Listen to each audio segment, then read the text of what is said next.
Welcome, my beautiful audience. Welcome to the second episode of Diversity is the Game Changer for today. It's not second in general, but today is already second. But I love so much because I'm still in this flow. And then my brain muscle is already hit up. Started Mhm. working with my previous, also amazing guest. And I'm so privileged that I have this beautiful, brightest minds of the earth on my show, so I cannot sit and just waste my time. So no, maybe tomorrow, maybe when guys like my guest today said, "Valeria, I have this time." So yes, of course, absolutely yes. And Okay. welcome again. And the title of this episode, I hope you like. Mindset of speech legend Dan Eckelman, crafting an inclusive voice in business and life. Thank you so much for having me. I really appreciate that. It's a pleasure to be here and pleasure to share my background, my experiences, and my success with anybody who we can help. And that's kind of what I try to do is help as many people as I possibly can throughout my life and my journey that I take. I've always said that there are two things you need to do to create success. One, you have to find one thing only. Never look back, never give up. The other thing you need some help. It's okay to get help. It's okay to listen to a Richard Branson or the words of a Steve Jobs or an Elon Musk or someone who's created success in their life. Allow them take you by the hand and walk down their path of how they created success. And you'll relish in some of that success on your own. Just kind of do what they do. But help is good. Support is great. Yeah, perfect. Thank you so much. And I'm so privileged to have you today because you mentioned already great voices, but I know whether you're shy or not, you are one of them. So, but I will. I will brag a little bit more about you, okay? Okay. So yeah, this is the podcast where we don't just talk about inclusion, we show how to transform lives, businesses, communities, personalities. So today's guest is someone who has commanded stages, built companies, and inspired thousands, all while helping others amplify their own voices and unlock financial freedom. So let me introduce you to an industry legend, um, and a professional speaker, motivator, team builder, real estate expert, and educator. He's the founder of Professional Speakers Bureau International, and also you have academy, right? Then Eckelman Wealth Academy, Yes. Yep. Dane Wealth. Yes. Yes. where you can okay, back to Professional Speakers Bureau International, where you can book top tier speakers for your next event. But more than that, he's an experienced real estate investor, speaker, coach, and entrepreneurial leader who knows how to turn a room full of strangers into a community of empowered thinkers. A proud graduate of the Ohio State University, he brings a rare blend of insight, energy, and empathy to the stage and to the boardroom. Welcome to the show. Thank you so much. Was Appreciate it. so bragging, huh? It's true, it's not bragging, but I love that story. That's good. Okay, so and let's start with the flow, but actually flow not forward, which actually you said never say back and never give up, and I totally agree.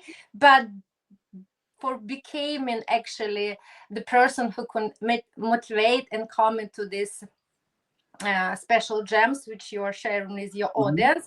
So one day, right, let's rewind a little. Before the stage with lights, business success, there was a kid with dreams, right? And this kid. So let's go back then to the then kid with his dreams, and let us dive together with you what kind of mindset, what kind of dreams, what kind of childhood he has, and how you Yeah. believe. I do believe that our childhood really impact who we are today, how you believe your childhood influenced the person you have become. Thank you. Sure. Absolutely. Thank you for that. Well, we'll start there then. So, Yeah. long time ago in my Yeah. childhood. So, I pretty much grew up in a middle class family. My father was a manager of Sears and Roebuck. We've all heard of that retail chain. And we traveled around quite a bit in the Midwest from Indiana to Ohio to Kentucky in the Midwest there. And I had three older sisters, a mom, regular middle class family, and really enjoyed that and learning from my I'm the baby of the family, so that makes it kind of nice. getting babied by my mother and my sisters. But I'll tell you a fun little story. You know, when I went through grade school, I thought I wanted to be a fireman. I don't know, everything. I think every boy gets a fire truck as a toy. They want to be a fireman or something. And then I went through grade school in Louisville, Kentucky, and we got transferred to Mount Vernon, Ohio, 50 miles northeast of where I live here in Columbus, Ohio. And we got transferred there. My dad got transferred there. And so, but, you know, we moved there, and it was on a Saturday. He had went to work that day. My sisters are decorating their new room. My mom's decorating the kitchen, her bedroom, and the whole house. And I wasn't going to do that. I've got 3 older sisters and a mom. They can do that for me. Yeah. So I found my dad's golf clubs in the corner of the garage, and I went out in the backyard and started swinging the club. And my dad comes home from work that day. He says, "So what'd you do today, Dan?" I go, "Well, I don't know anybody, so I didn't really know what to do. I found your golf clubs in the garage, so I went out and hit some golf balls around." He goes, "Yes, I kind of heard about that, and I understand that you hit the dog, broke a window, and dented a car." I go, "Well, maybe." And he goes, "Well, if you want to learn to play golf, then you know, just up the road, up our street, and through the woods is hole number 3 of the Mount Vernon Country Club. You can learn. Maybe we'll go over there and see what it costs to join the country club, and maybe sign up for some golf lessons." I said, "That'd be great." So we went over there, signed up for the club, which is great. We got our own member number. I could get as many milkshakes and cheeseburgers and that I wanted to every day in the summer. And a pool, tennis court, and a golf, you know, and a golf course. And I'm not one of those people who has the rags to riches or the story that I came from nothing to, and I built everything. I don't have that. I've had a great life. You know, I've never had any problems or diversity in my life. So it's really nice to grow up in that environment, have such great parents and great family and great sisters and great friends. And that's really what is important in life, to lean on those people who help you guide your path. And so we signed up for some golf lessons. And next Saturday at 9 a.m., I show up on the tee box. And the pro's name was Hans Merrill. I'll never forget him. He says, "All right, I know you just lived here, just moved here, you just want to learn to play some golf." "Yeah, I don't really know anybody. We just moved here. Now I'm a member of the country club. That's kind of fun. I can play here all summer long." He says, "Yeah, well, do me a favor and take the club out of the bag and let me see you swing it." So I swung it. He says, "Swing again." I swung it again. He said, "Swing it again. Swing it again. Swing it again. Swing it again." For 2 hours, I did nothing but swing that golf club. He said, "Okay, we're done. Because what I'd like you to do is go home and every single night get a club out of the bag, go in your backyard and swing the club 100 times a night. If you feel like you have to hit something, hit a blade of grass. 100 swings a night." The next Saturday, I show up at 9 a.m. at the golf course for my next lesson. He said, "Did you do your swings?" I said, "Absolutely." "Grab a club out of the bag. Let me see you swing it." I swung it. I swung it again. He said, "Swing it again, swing it again." But this time, he's given me small incremental changes, a little bit of knowledge to do with my grip, my feet shoulder length apart, my knees slightly bent, my chin down to my chest, the V in my left hand of my grip to pointing to my right shoulder, and the club parallel to the ground as I do my backswing, the fall through pointing at the target. And every single swing I was making at that point in time in the second lesson is giving me a little bit of knowledge. Then about halfway through the presentation or the session, he put a tee down and a ball on the tee is now swinging that club. And it had a 300-yard drive down the middle of the fairway, right down the middle. I ended up winning the junior golf championship that summer. And, you know, so what was happening to me was I was gaining a little bit of knowledge. And as I was doing that, I was practicing. Upon that practicing, I was gaining a skill. Once you have that skill, you get an attitude. It would be phenomenal if everyone could start with an attitude first, and then you get a skill. Then you practice. Then you practice. And you get a skill. But not everyone is that disciplined. Not everyone can push themselves that further to go above and beyond what they feel have the ability to accomplish in life. So you need a little bit of knowledge, though, just a little bit. And then you just practice it. You get a skill, you get an attitude. And then it creates a circle of success for you, which you use in anything that you do, whether it's faith, religion, relationships, love, investments, businesses you want to build, branding, marketing, sales, whatever it is that you're doing to try to accomplish in your life. Have a little bit of knowledge. Then you get that practice. You get a skill, you get an attitude. You know, I always bash American education because we're horrible. We're like 57th in the world in every level. And I always say that the way they teach us in school was so abstract. We're learning to think they give us a little bit of knowledge. Here's nursery school, kindergarten, grade school, middle school, high school, university. After about 20, 25, 26 years, then they say, okay, now go do the work. Mm-hmm. Whoa, what do you mean about that? Mm-hmm. You didn't teach us any of that.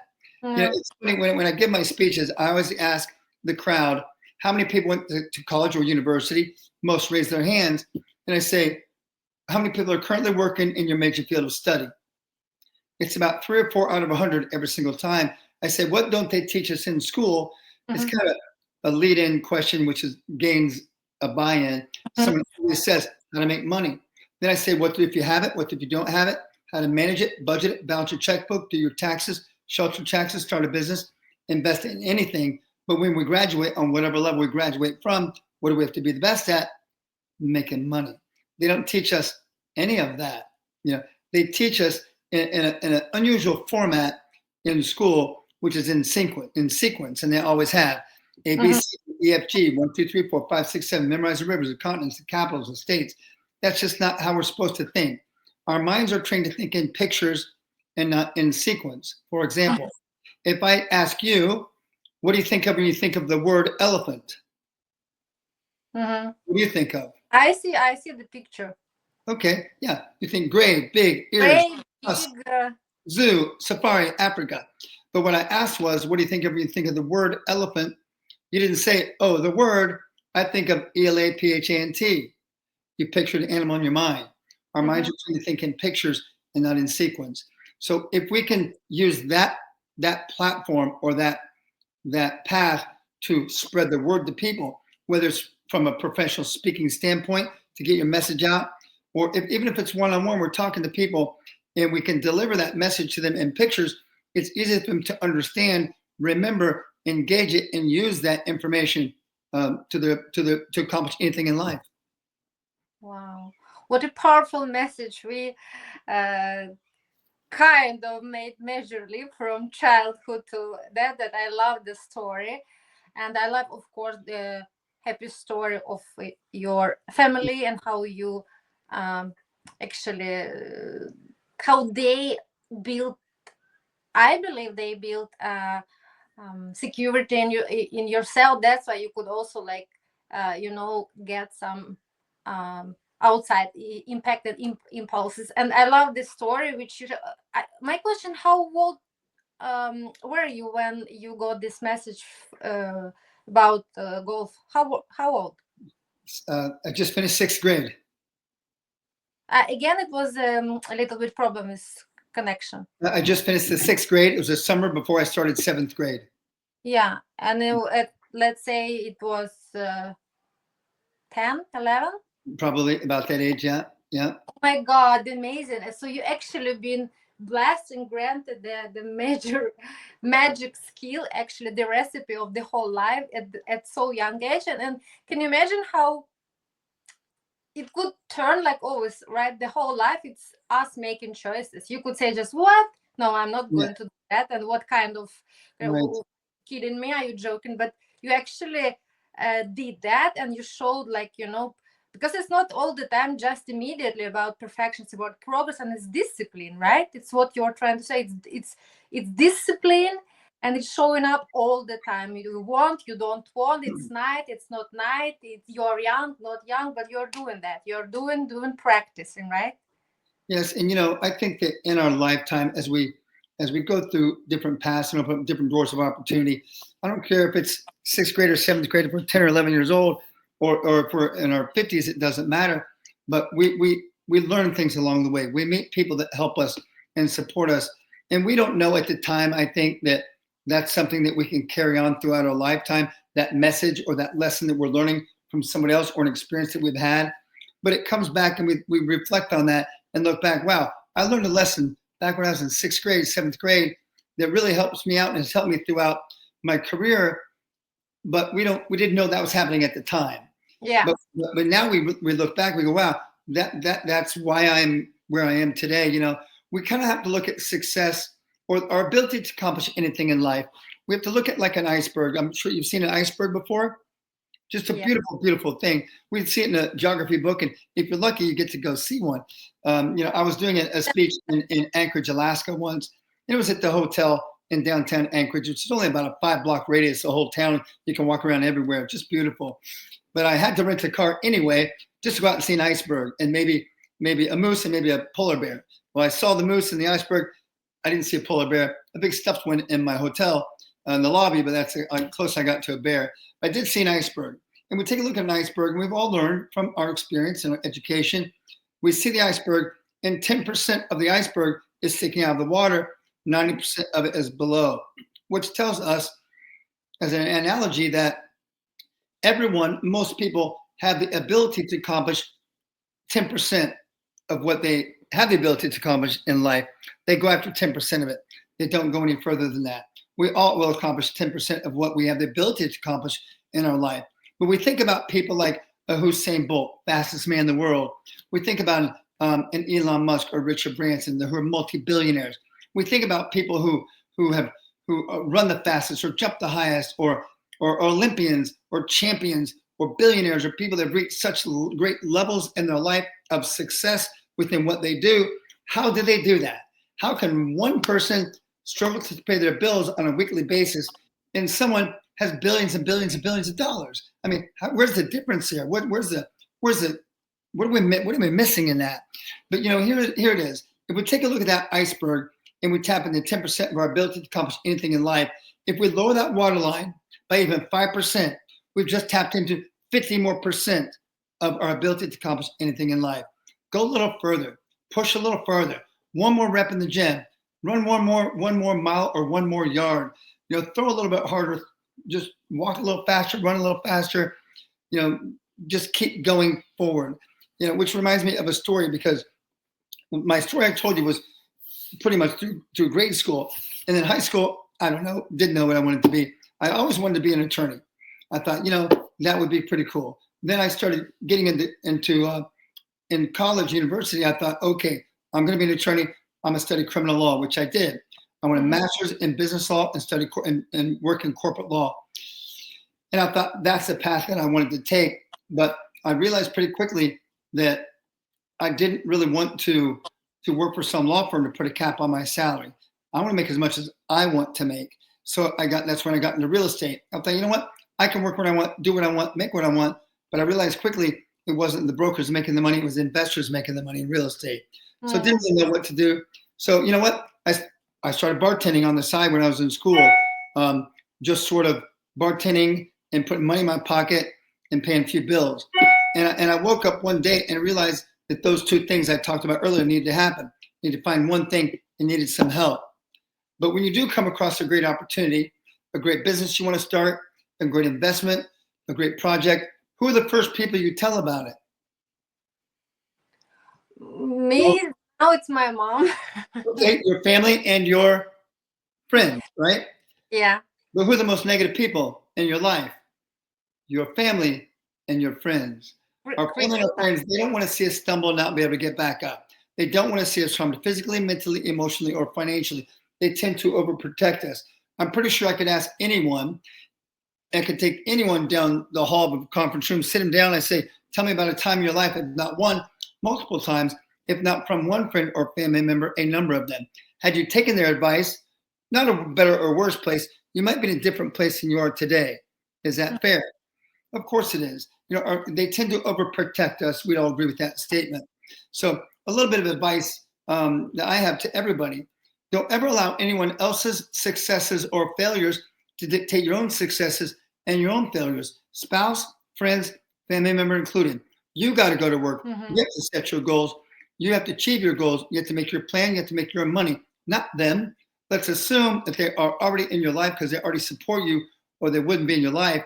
Therefore, share and educate with them every step of the way, everything you do, so they have no fear for you. And by the way, don't ever make a goal. Goals are made to be broken. Make a plan. Plans are made to be achieved. Yes, it's very powerful advice.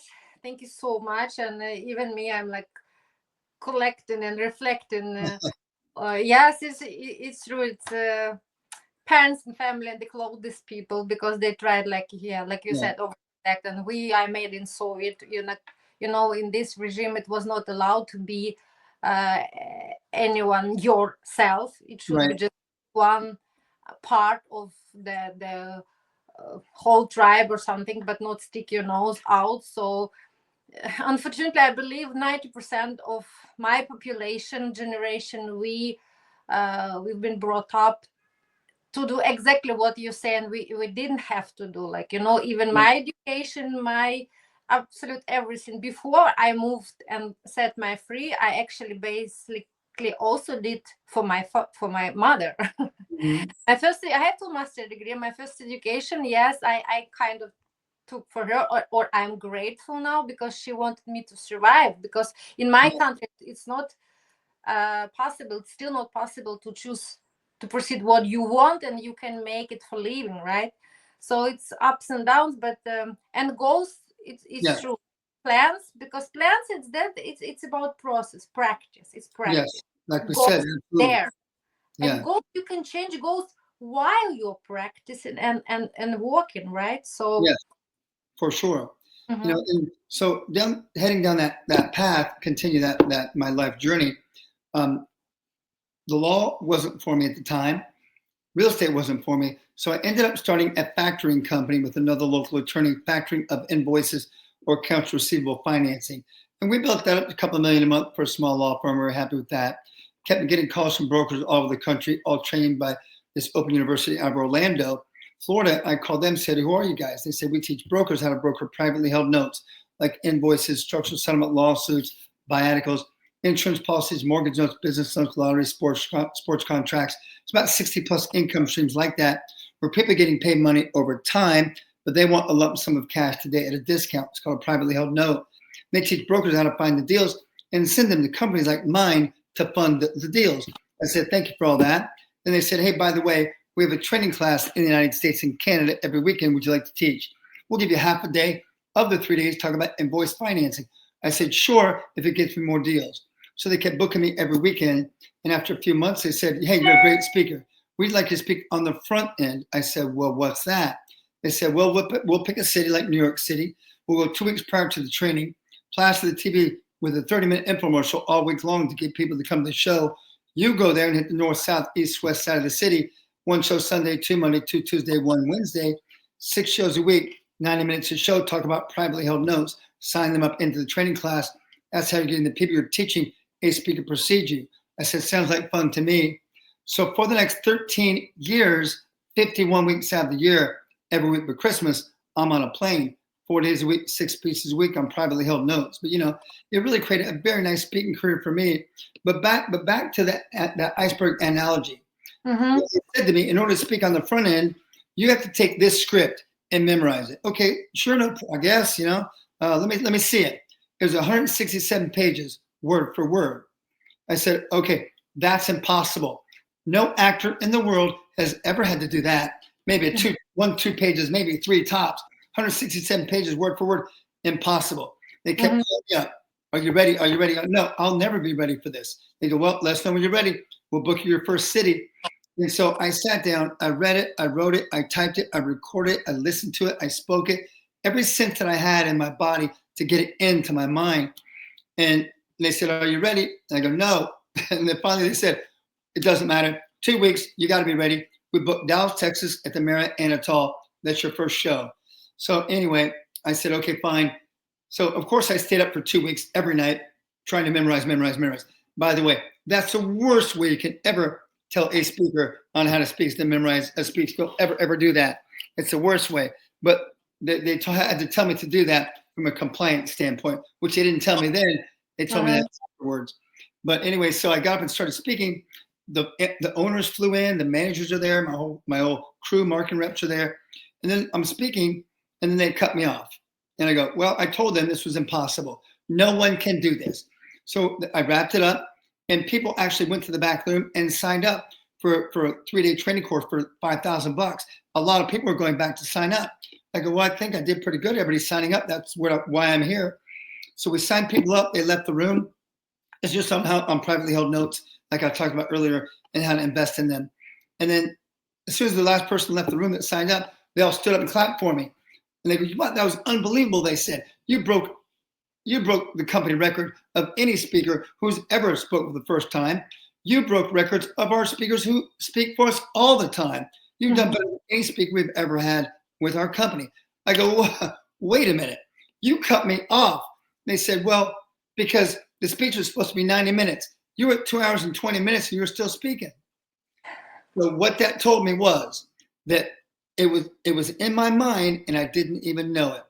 I pushed myself a little bit further by lowering that waterline of that iceberg, pushed myself a little bit further and tapped into what I never knew I had the ability to think or accomplish in my life. And I did it. It wasn't word for word, but they had to say that from a compliance standpoint, like I said. But it's funny when you're speaking, and the worst way is to memorize your speech. Don't ever do that. But when you're speaking for the first time on something, you're searching out here for information. You treat your mind like a filing cabinet, because from the time we were born, every single bird we heard chirp, the honk of a car horn that we've heard, every person we've ever met, every tree we've ever seen, every smell we've ever smelled, every flower, it's in our mind, but we just don't need it, we discard it. There's a difference between short-term and long-term memory. I'd like to know more about that myself, but we just discard it from our short-term memory and we don't need it again. But why can we remember certain things in our mind from our childhood, certain things we can't? It sounds kind of hokey, but if you treat your mind like a filing cabinet and you know where you filed it, then you know where to retrieve it when you need to go get it. So I gave that speech. The second time I gave it, I'm not searching out here for information anymore. Now I'm searching in here for it. And it was easier the second time. Way easier the second time, night and day. And the third time, fifth time, 1,000th time I've given it, I just do it in my sleep. And that's how it becomes scripted in your mind. That's pretty much how to become a public speaker. Secret. Wow. Thank you. Oh, I'm impressed, slightly shocked, but yes, it's exactly, actually, for me, it relates very much to the golf experience. Yes. Yeah, because you had it, you kind of already had this under your skin, so amazing. If we just put a little bit spicy or just one ingredient more and everything we are going to discuss further, because I know it's now very much talking about this, okay, for me, just labeling words, how you call DEI or the but diversity. What I mean by diversity is diversity of thoughts, right? So we all different and unique in this way. So that I would like to ask you how this domain has influenced your life, your approach to your job, because it's apparent that you're a very diversified person yourself, because come on, from Ohio criminal law to it's completely different path you try to be able not to be, and very brave and bold to be able to diversify yourself, right? And but how actually in your personal and professional life you've been approaching this, I don't know, let's put it how it is, because now people so afraid, because when I'm trying to ask people now, can you please participate in my podcast, and they're like, oh, diversity, no, we're not talking about it. I said, come on, you can call it whatever you want. Sure. It's label, it's word, even it's just in your language. My brain, like you said, my brain dancing with 6 languages. If I eliminate diversity, I can still have 5, right? So it doesn't matter. It's the same diversity of thoughts that we are adding value because we are unique. That's it. So how actually, what's your reflection about that? Well, to kind of continue my journey. Yes, please do. When it comes to diversity, I think that it comes from people, because you have to engage and interact with people. The more you do that, the more diverse you become. You learn from them. You teach them. You grow together. You end up getting support groups, people that support you and love you and will walk that path with you, whether it's friends or family or people you meet in business or people you meet anywhere, just at the when you're out having lunch somewhere, you meet somebody. I don't care if it's the bartender or the server, you're meeting them, or your landscaper, whoever. You just talk to them and meet and learn from them and why they've taken the path they've taken. I also say that when it comes to success, it's not always about the dollar and how much money you make. It's about loving what you do. You have to love what you do. That's what creates success. That's what creates diversity, is enjoy what you do. So, but also in the same token, don't ever complain about it.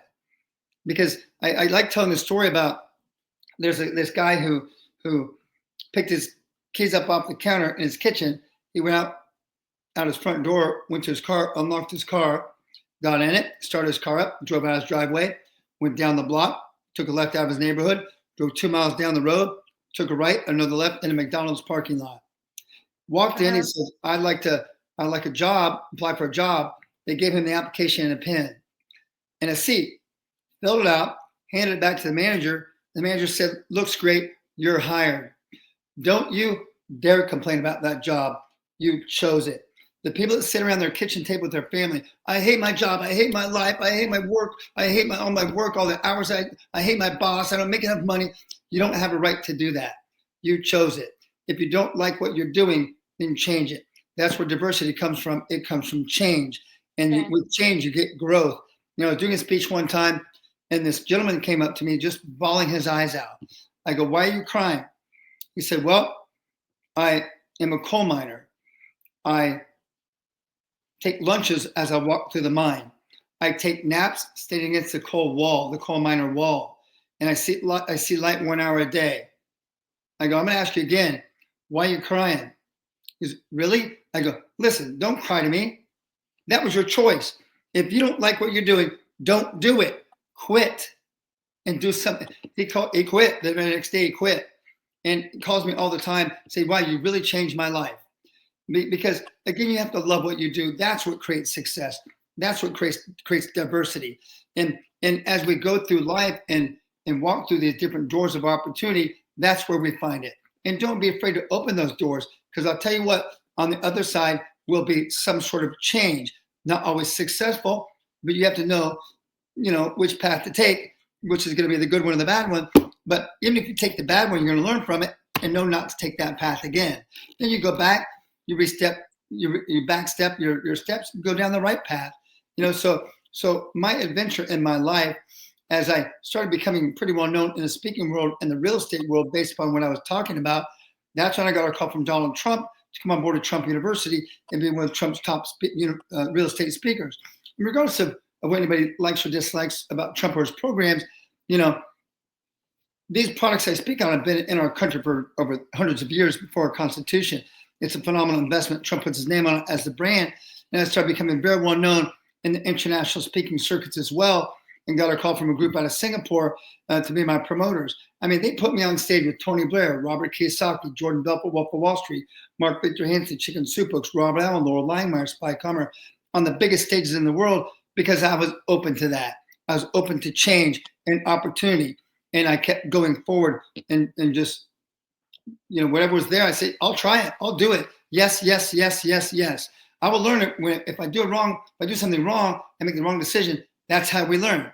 That's how we create diversity. But yes, that's the key word. I mean, yes, it's a key word. Never give up, never look back. I would like to switch a little bit our I understand it's focused on great performance and action and ambitious and always forward. What is your approach about, sometimes it's so rapid, like, our life, we're bombed all the time with so much stimuli, information. It's like achieve more, buy more, accomplish more. Sure. Sometimes people actually, by chasing all the time this more, they forget actually to enjoy and live here and now, and even enjoying this what they have already accomplished. And it should be really balanced at the daily basis in this very rapidly tense world. What may be your what is your toolkit? Not like, just all the time being chasing more, but actually sometimes give the permission yourself to say, how this is stop for today. Today I'm good. Just clap you on your shoulder and say, now I can relax. How to find this balance? Well, balance is pretty important. I always say the too many choices create a confused buyer, and confused buyers don't buy. So we can be a jack of all trades and a master of none in our life, but again, it's about enjoyment and having that balance in your life to be able to achieve not just success, but happiness. Not in the workplace, happiness in our life. Because if you focus on work and only work, and you let your friends and your family go by the wayside, and the other things you enjoy doing, you don't do those things because you're too busy working all day long. That's not a very good balance. However, there are those people that find their joy and happiness in their work, and that's their love and compassion, which is completely fine. But I always say, don't bring your emotions to work, because I come from a different mold. Leave those at home. I think you do need to have balance, and the people that focus on those things, and they say, "Oh, work is my life, my love, is my passion." I understand that, but you still have to have friends, family, enjoyment, vacations, travel, see the world, meet other people. Because if you only focus on one thing, then you're not going to know anything about anything else. You've got to learn by diversifying yourself and having that balance to achieve not just success, but happiness in your life. And so how do you do that? It's difficult because time is money. We all know this. And you have to be able to manage your time pretty well, because there's only so many hours in a day. If you're working on your business, if you're working in it instead of on it, all you're doing is just throwing time and money around. That's all you're doing. So you have to learn to delegate too. You've got to learn to have people around you that can help you and support you do things that you don't have time to do. It takes me back to the story of I had my lawn keepers here today cutting my grass, which I love going outside. I love working outside and doing that myself in the summer. It's nice out.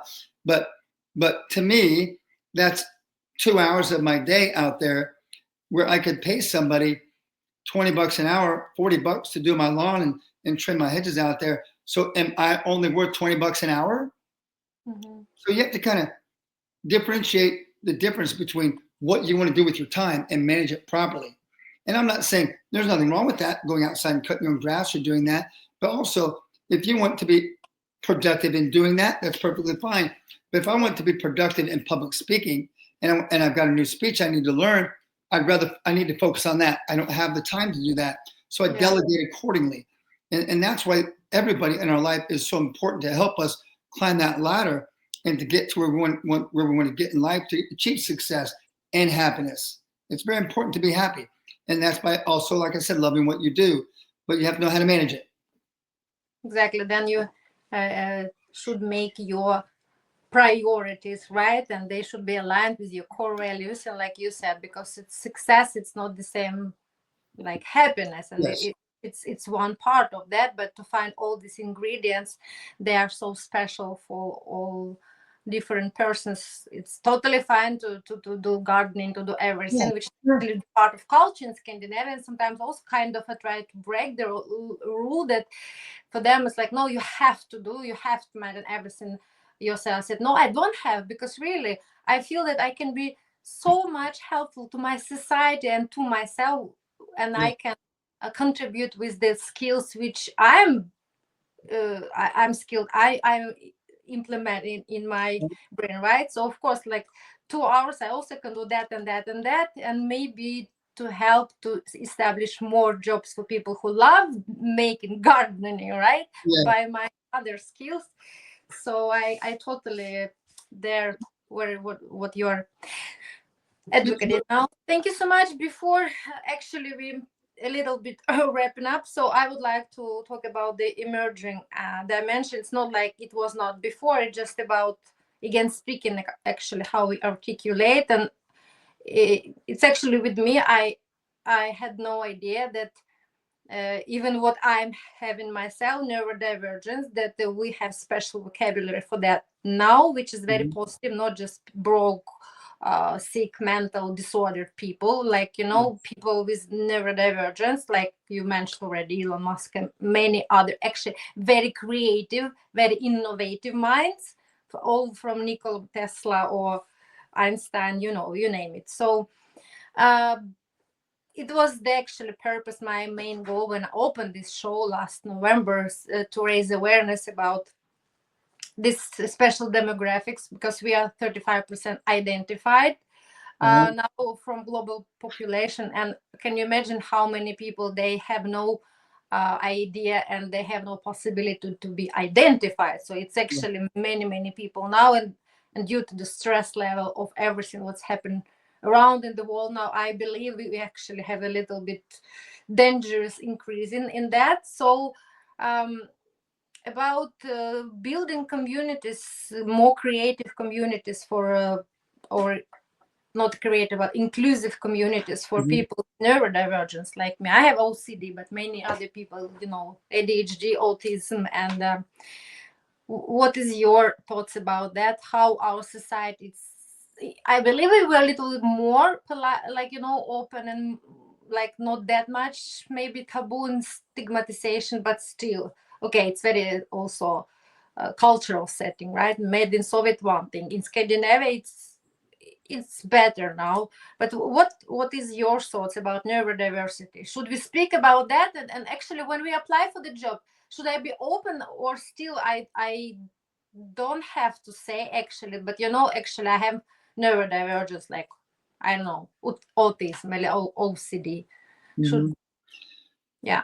So, What? so when you say neurodivergent, tell us what that means in not just in professional terms, but also in the layman's terms. Uh, it's very actually easy term. It means like biodiversity has ability to survive, to thrive, to be a healthy biodiversity, because we have so many species. Neurodiversity is we all has different type of neuro uh, wirings, how our brain, we Hmm. are wired differently, right? That's actually basically our neural connections, we are wired differently, Yeah. cognitive differently. That's what is neurodiversity, that our brain are unique and different. Yes. Yes. And and I think that goes back to what we talked about earlier was how does someone at this level get to that other level? Is someone already there? Why isn't everybody there? Because we have different ethics. We're taught different things. Like you said, how many languages have you learned? Five, right? And Mhm. not everybody has done that. Some people don't even think that they can do that. But I think that the best way to achieve anything in life, success in life, love, happiness, work, relationships, investments, whatever it might be, you got to build a strong team around you. You have to. That support group is so very, very important because if we're just off by ourselves all day, every day, it's difficult to do that. It's no different than going to the gym. If you go to the gym, you've ever gone to the gym before, it's sure a lot easier if you've got a partner to go with that can support you and push you a little bit further for that extra rep. And okay, it's 5 a.m. Let's go. We said we're going at 5 a.m. today. You can easily talk yourself out of that if you're by yourself. Yeah. You got your buddy calling you, say, come on, you told me I'm going to call you. You call me. We both committed to 5 a.m. Let's get up and go. Okay, fine. I was going to sleep 50 more minutes, but no, you call me like you said you would. Tomorrow it's your turn to call me. And that's why you need that kind of support. It's a great analogy of that. And then you get there and you support each other, where you have a spotter when you're doing your squats, your deadlifts, or your bench presses. And if you're at that 10th rep, then you're going to be done because you said I'm only going to do 10. But if your spotters are saying, give me 5 more, I can't do 2 more, then do 1 more. And you do it, you wouldn't have done that without that support with you. So it's important to have that support group with you and build that strong team around you. That's really what it is. It's building a strong team. That creates diversity. Powerful message, yes. I do root and advocate that all the time. That's why we have to have inclusion, right? We have to Yeah. be different. It's so beautiful. It's actually how we can thrive and survive and promote our industrial revolution. Everything being together. But we have to have inclusion, and um, I'm so happy to Yes. have my team here, because one day I know my goal, like, and my plan, not just goal and dream, but also plan which I'm working persistent every single day. Like you said, practice is to have my team and my own talk show, and then a little bit more maybe technical equipment. But at least I have also my team. She's always with me here. She's supporting. Nice. She's a very tough one, and she's big helper and big doer, not just talker. I am talker, she's doer. And because we started from childhood, so I would like to jump a little bit to fairy tale part, which Sure. we do believe, I believe strongly. We have to, especially Ukrainians now. So, first of all, you know which fairy tale I'm talking about now, right? Yes. Yes, which one? You mean with the lamp? Yes. She this my helper. From which fairy tale is she? Um, I don't know. Aladdin? I don't know. Yes, Yes. yes, of course, it's Aladdin. Yeah. That's correct. That is my big support and helper, and I'm always wrapping up my show, saying that I'm your genie today, but I cannot unfortunately grant you three wishes because she would like to help as many people as possible, and she's, you see, tough but not that big probably. But one wish I can grant, or she can grant. So what that wish would be from you today? Can be for yourself, for mankind, for big, small, it doesn't matter. Exactly what's now in your mind. What wish you could wish for? I would like to just wish for everyone to, if you fall down 6 times, get up 7 times. Just go that extra step, go further. If you're faced with the biggest challenge in life that you've ever been faced with, just bust through it. Just keep going. Just keep moving forward. And you have to keep moving forward. Our bodies are meant to move. Our minds are meant to think.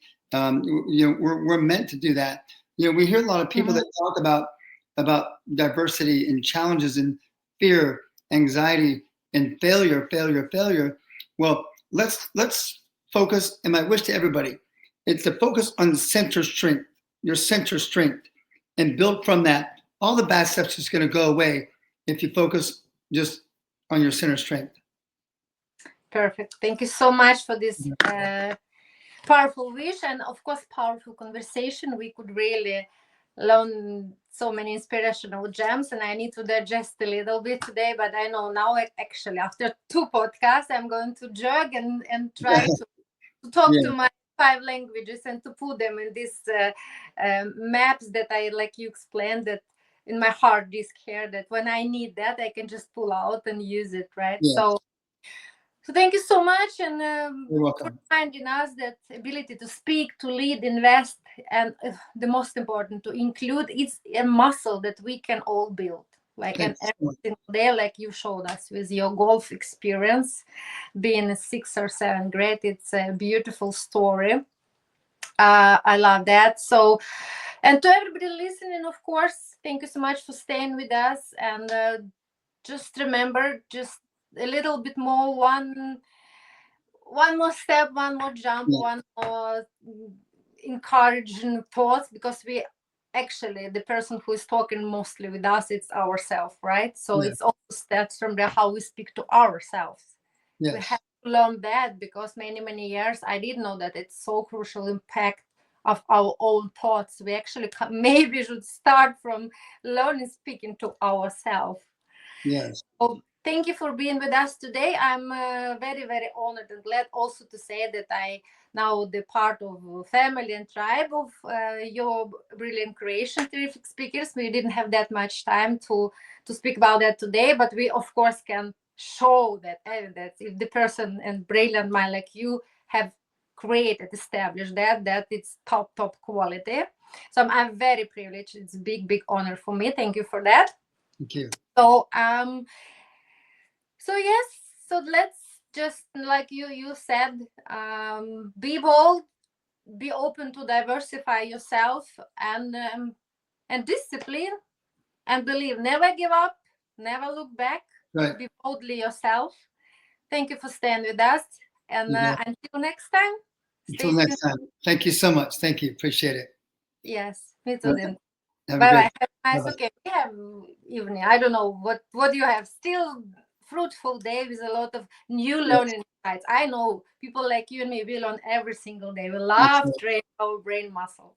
that, Okay. that we do. That we do. Yes. Have a Take great day. take a Bye. very good care. Bye bye.